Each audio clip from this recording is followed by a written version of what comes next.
Good day to you. This is Galactic bringing you another presentation in a geometry series that's focused towards astronomy, the results in science that we've achieved in the past 100 years, especially in astronomical science. However, we've turned to the other end of the science spectrum on the in-out axis because we have learned through the efforts of quantum mechanists' solutions that cosmic space extends to the very tiny. And so even though we are attempting to understand the entire universe as far as we can reach with science, with rational logic, it turns out that because of the nature of light and because of the nature of gravity, which are our two most important tools for understanding the universe, which would be, of course, that which is not on the surface of the earth, that which we'll never be able to touch except through reading light and understanding gravity.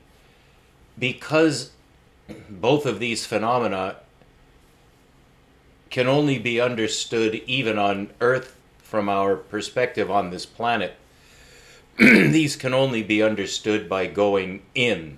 So it is somewhat perhaps ironic or parabolic, somehow we learn a lesson from this, but in order to understand the universe at macro scale, all the way out to the edge, we are looking for the beginning if we can reach that.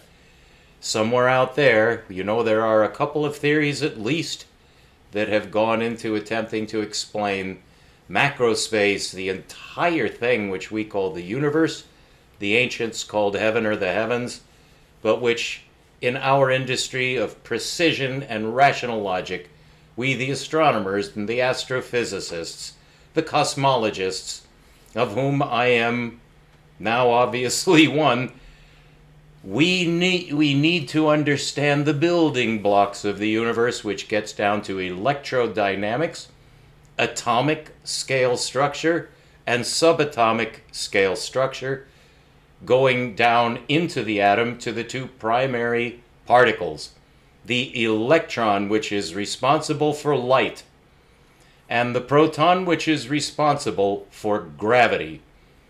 And therefore we are studying not only astrophysics at macro scale, galaxies, cumuli, strati, and cirri, the CMBR, and all the way back to, if we can reach it, the beginning of space and the beginning of time. To get our origins in the largest scale, we are forced to even begin to understand the universe at macro scale. We must understand the building blocks: the electron, the proton, and a most mysterious particle called the photon. We will be dealing with each one of these in terms of the geometry of several prominent scientists from the past. You could name several off the top of your head. There haven't been any recently, none in the past 50 to 70 years. But the story ends only 70 years ago. At this fast pace that we experience in science now, it's all devoted to technology at a great cost. As technology is surged forward and shows no sign of desisting, we can get anything we want on Earth now. Anything.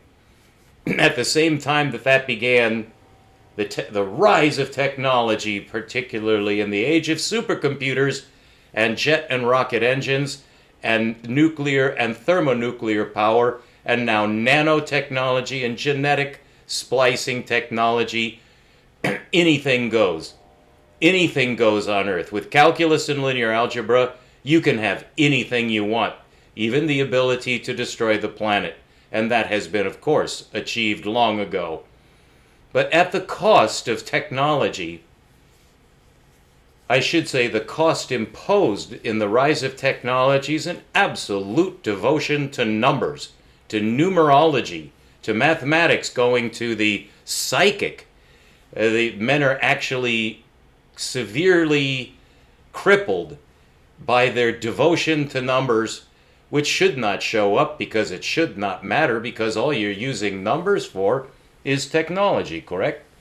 Not anymore. These abominations, these horrifying systems of cheating nature with calculus, sine, cosine, and complex numbers, you can't get away with that forever. That was supposed to be for Earth. But now, these monsters that now pass themselves off as priests, these would be our astrophysicists who speak to the public about what they're doing. They are severely and rather psychotically deceived. And that has been pointed out excruciatingly painfully by such acute observers as Dr. Sabine Hassenfelder of Germany, whose international repute now is unsurpassed, and I think unsurpassable.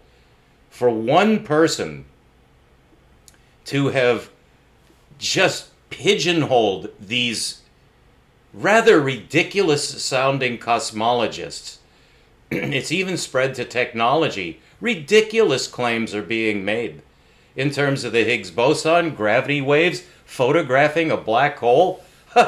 It's unbelievable the things that have been stated. The many worlds theorem has been reigning for decades now. Totally nonsensical, psychotic idea. So what has happened in the rise of technology and the rise of mathematics is the loss of geometry. And today we return to geometry through Intergalactic A&E, my little outfit here. We produced 250 videos last year on a discovery sequence. But this year we are turning to, as we all must as scientists, we turn from theory to application. It's time to start knocking over these obstacles. And with this geometry, it is now possible. What we're doing today in the second of our series, the Boscovich series, we're studying the Boscovich Curve. In the last lecture, I got you to the point that you can now recognize the Boscovich Curve.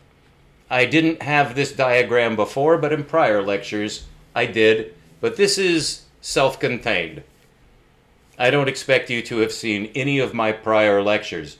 But if you're tuning in now for the first time, you are really in for a good ride. Because Roger Boscovich, as we discussed, lived about 2.5 centuries ago. He was a contemporary of Leibniz and Newton. So let's begin here with this. This is a curve. I'm just going to highlight that. You see there's a curve there. Down here we have some text, which I've put into luminary typeface, and I'll just read this through now. These are the words of Roger Boscovich himself, translated from Latin into English. The idea can be very easily assimilated by the help of geometry. And now I have a little, this is really a footnote, and I'm sorry, this is really for me, but I'll explain to you why I put this in. I'm summarizing something that Roger says that I don't think pertains particularly right here. It's quite rare for me to ever think that about Roger. He's an extraordinarily good scientific writer, as I think you'll agree, just listening to what he says here. Now, just as in geometry, points are the indivisible boundaries of the continuous parts of a line, so in time, distinction must be made between parts of continuous time, which correspond to these parts of a line, themselves also continuous, and instants of time, which are the indivisible boundaries of those parts of time. He's comparing time and space in terms of the law of continuity, which he mastered and solved, and nobody else has. So this is rather critical, what he's saying here about his own curve, which is now coming right up into the top echelons of physics as this is being rediscovered. And I will be spearheading the effort to make this man's work known again, because this man far excels Newton in every way, easily Leibniz, and easily everyone since, with the possible exception of Albert Einstein himself. We'll get there. Let's finish The Boscovich Curve. In his own words, this is what the man says, picking up here. Now, just as in geometry, we read that, we're down here, and instants of time, which are the indivisible boundaries of those parts of time. What he's saying is that space is continuous and that time is continuous. You may think that that has been disproved, but actually, according to the quantum mechanical paradox, and I'll summon that here because it actually is of service here, you actually have to say both.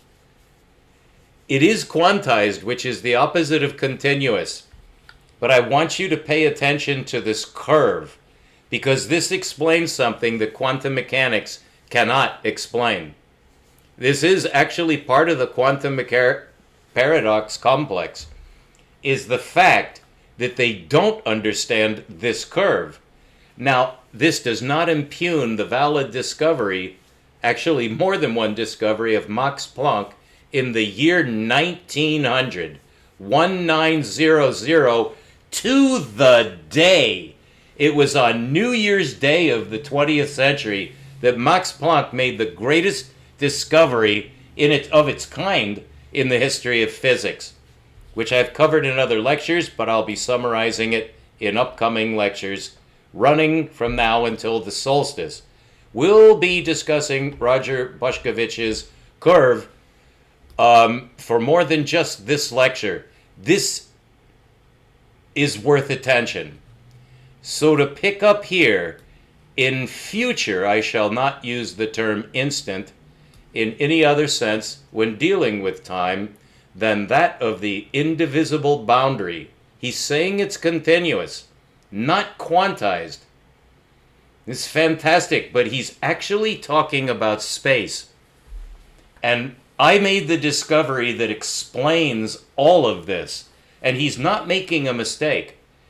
But you'll notice from this curve up here, let me highlight that it has this one. It has several peaks, which may remind you of the atomic orbital shell system for electrons. That's exactly what this is. That's exactly what this is. Before Bohr, well over a century before Bohr, or before Rutherford, before anyone knew what was inside of an atom, the electron and the proton had not really been, they were in process of being discovered, but as for their relationship in a structure called the atom, that had not been discovered. This diagram is that. It's the atomic shell orbital system. So to complete that, to complete this sentence of Roger himself in his book, Theoria Philosophiae Naturalis, a small part of time, no matter how small, even though it is considered to be infinitesimal, I shall term a tempescule, a small interval of time. Well, you've heard that in upper echelon physics. In all the news releases, they're always talking about the tempescule. Every school child knows the term tempescule. This is the time version of corpuscle. Here is from Wikipedia, its article on nuclear force distance relation. Want to make sure you're seeing this well? Good. This is a very simple graph, but look at that curve. I've discussed this in a prior lecture. We're going to go through this as if you'd never even heard of my prior lecture. This is describing the relationship between distance between nucleons. These would be protons, for instance. Then the proton is the best one to select. The neutron is virtually the same thing as a proton, obviously though lacking charge. This is not charge, although it might be. It depends. The whole problem in the law of continuity, that is whether the universe is quantized or continuous, it's one or the other. Well, it's actually both. And that's part of the paradox. How can it be both? I'm going to show you how it can be both. And it's one of the most amazing insights I certainly have ever achieved on my own. But since this can be proved now in a new geometry, this is well beyond my delight. This is the answer. This curve, I wish I had a pointer, and soon I'll have some software that permits me to actually point to the screen. But I'm going to have to describe this to you, but it's not difficult. You can see there are really only two parts to the curve. If you start at the right, you'll see it dips rather steeply and then sharply takes an upward turn, correct? The downward curve is a space relation being dominant in a repulsion-attraction relationship, in this case between two protons. This is a distance-force relationship. Force is measured in newtons, and I'll talk about that in a moment so you know what a newton is. And the distance is femtometer. And femtometer, as you can guess, is extremely small. A newton of force is a specific unit that has been standardized. But this curve is dimensionless. It's a dimensionless relationship. You don't need units to understand this curve. A child can understand this curve. And I'm going to prove it to you now. I'm going to explain it to you as if you were a child. What is this curve doing? Reading from right to left, which would be this way. Just read it right through this way. It starts very close to the median line. What is that median line that goes straight to zero on the left-hand side of the page? That is distance. It's a closing distance. And you can think of the proton as traveling. If it were just, and in fact, let's do that. We'll consider that this is a proton that's approaching from off the screen, and now watch my hand. It now reaches the edge of the graph, and you can see it slowly going downward, right? And then about 1/3 of the way, it starts to more steeply go down. That's deceleration. It's deceleration. It's, when you get used to this, it's actually easier to conceive of this as a pure force relationship without velocity being involved. But velocity is implied. This is what two protons do when they get close to each other. And if it's at the distance measured at the right, that is a distance. It's the maximum distance on the graph, and so the proton you can think of as entering just below the median line, which means even though it's traveling toward the zero line on the far left, it's traveling toward that, it's decelerating. And as it decelerates, the graph goes down, but it's still going forward. It's still under impetus. You could think of this, it would have a velocity as it comes in, but it immediately starts to slow down. So if it were the particle going this way, it's going this fast, and then it slows down, and then it stops. Right? Well, then it gets pushed back, exactly back, and then it'll stop again and then come back. And it'll come to rest right at the asymptote. The balance point of that curve going down is approximately at a 45-degree angle. You can see it. It's right above the 1.7 mark in femtometers on the range. At that slope, it's going to actually settle there. And that's going to turn out to be an atomic orbit because it's balanced between attraction and repulsion. Very interesting, and you'll see that in a moment on another graph. But I believe we've only explained half of this graph, correct? What happens at the bottom? What that represents is obviously a sudden increase in velocity, and it just skyrockets and it goes right off the top of the graph. That's when the attractive force is final.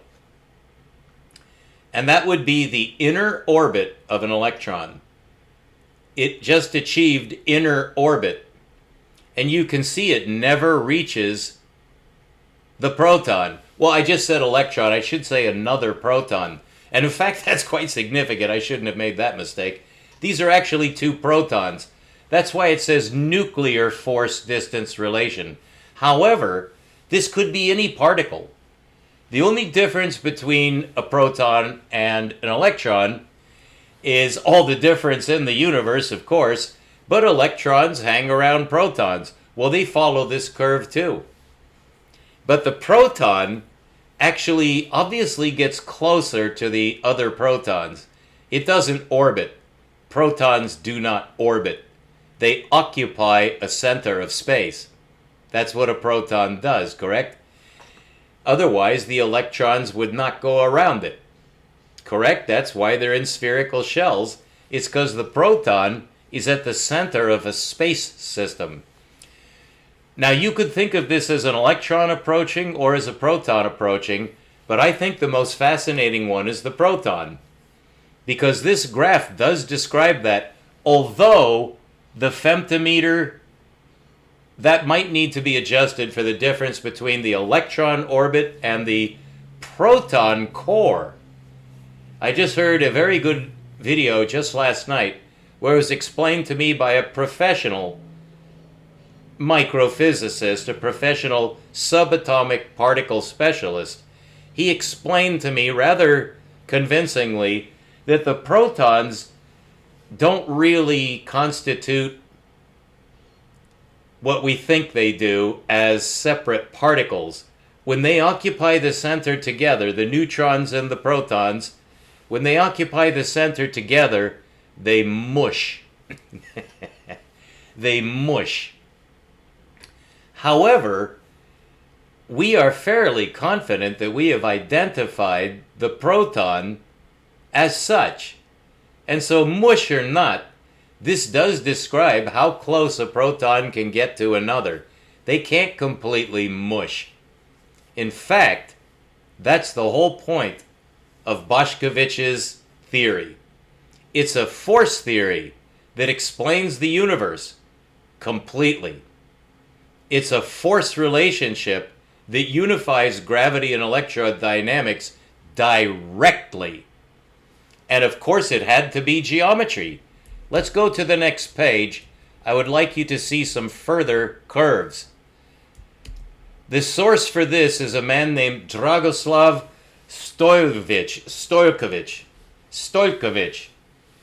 I'm trying to pronounce I believe that is Croatian, and this man studied his countrymate, I guess you'd say, but the particular curve I want you to look at is the bottom one, right down there. All of these are Boscovich diagrams. But look at that bottom one. And look at the little inset of the two, look like Feynman diagrams, don't they? This was 2.5 centuries ago. And those two curves, 1 and 2, are labeled energy state relations on the same force-distance relationship. And you can see it dives, both 1 and 2, hits a cusp, and then shoots up. I want you to know how to read this. And I want to quickly show you the previous one. This is from Wikipedia on nuclear force. See, it takes that dip and then skyrockets. And this one by Boscovich is exactly the same curve. And what both diagrams are trying to get across with a perfect geometric, actually a graphical, this has a geometric interpretation. That's my discovery. Nobody knows this yet. And I'll show you why nobody figured this out also. Because it's rather startling, I mean, even to myself, even to this day, to be able to say that I know what this means, such that I can explain it in terms of cutting-edge physics, to solve it, to solve the paradoxes. This is a solution. This is the solution. So it's rather exciting. I'm trying to hold down my emotions. Give me a moment to do so.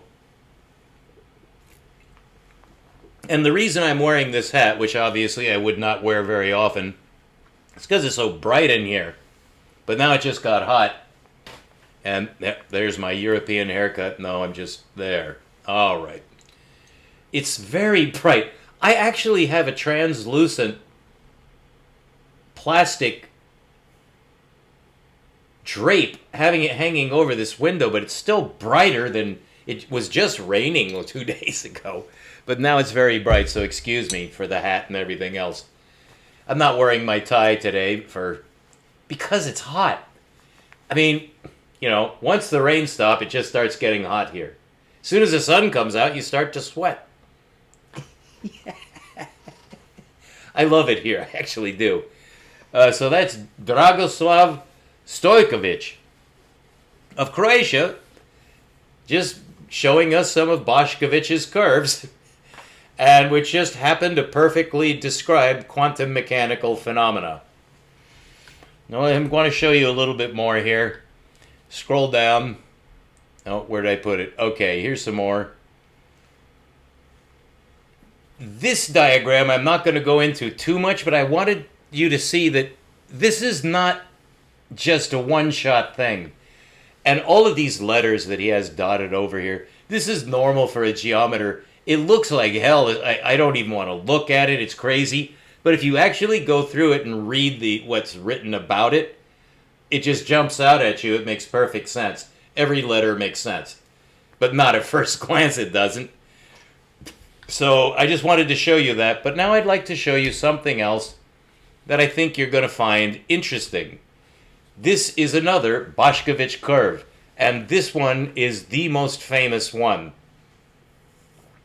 It's because if you look at A, way over on the left, you'll see there's an A on the x-axis. It's the first letter on the horizontal axis. And from there you have the vertical that goes up to B. And you'll notice that there are lines on both sides. In other words, this is a symmetry around A. It's around the line AB. It's a symmetry. Well, what you want to think of that as is a center, because that center is the center of an atom. And what Boscovich, the atom had not been discovered. It was a century away, completely out of reach. Nobody knew anything about an atom. But Boscovich is not specifically talking about an atom, except by a synonymous name. He calls it a particle, and he also calls it a point. Because when you think of a particle in your mind, it's a point. But the nature of that point is the most significant and hotly debated topic in the history of mathematical science. Is what is A right there? What is that center like? What is a point? What is a center? Why is there a center? Why are there protons at the center? What is a proton? What's inside the proton? Is there a center to the proton? And now to make it really interesting, what is an electron? I can do you one better. Those are the problems. Is what are those things? In science, to say what is quite difficult without measurements. But I'll tell you what makes it impossible is if you try to do it without geometry. You have to be able to visualize whatever the solution is. That's the importance of this curve. And that's a half an hour. I'm going to try to keep these in half-hour segments to force myself to give you concentrated information instead of telling stories, which I love to do. That's right out. We need to stick with this, and I hope you're having fun. This is going to continue to be fun. Work can be fun too. I'll make this easy. It was work for me. I want to make sure this is not work for you. That is the function of a priest of science, is to get you to heaven without killing you. It's supposed to be fun to get to heaven.